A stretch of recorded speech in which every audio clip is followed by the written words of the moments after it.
కాంగ్రెస్ అధికారంలోకి వచ్చిన తర్వాత రాజకీయం మారిపోయాయని బీఆర్ఎస్ వర్కింగ్ ప్రెసిడెంట్ కేటీఆర్ అన్నారు. నల్గొండ నియోజకవర్గం తిప్పర్తి మండలం ఎల్లమ్మగూడ గ్రామంలో సర్పంచ్గా యాదగిరి అనే వ్యక్తి నామినేషన్ వేస్తే కాంగ్రెస్ నాయకులు అతన్ని బెదిరించి కొట్టారని ఆరోపించారు. అయినా వినలేదని కారులో కిడ్నాప్ చేసి అసభ్యంగా ప్రవర్తించి అవమానించారని కేటీఆర్ ఫైర్ అయ్యారు. గలీజ్ అంటే రాజకీయం ఎంత గలీజ్ గా మారిందంటే కాంగ్రెస్ వచ్చినాక మనం కూడా ఉన్నాం 10 ఏళ్ళు ప్రభుత్వంలో, కానీ ఎప్పుడు ఇంత చిల్లర రాజకీయం చేయలే.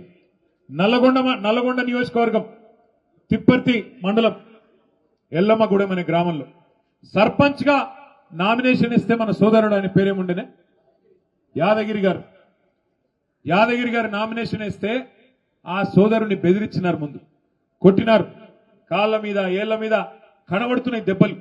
ఎగ్జామినేషన్ చేస్తే ఏ డాక్టర్ అయినా సర్టిఫికెట్ ఇస్తాడు, బాగా కొట్టినారు.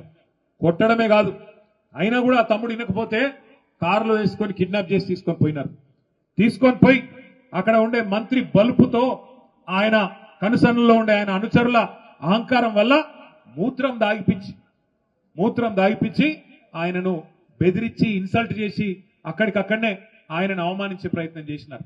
అంటే ఎంత కిరాతకమైన, ఎంత చిల్లర వికృతమైన రాజకీయం ఇది ఈ జిల్లాలో జరుగుతున్నది.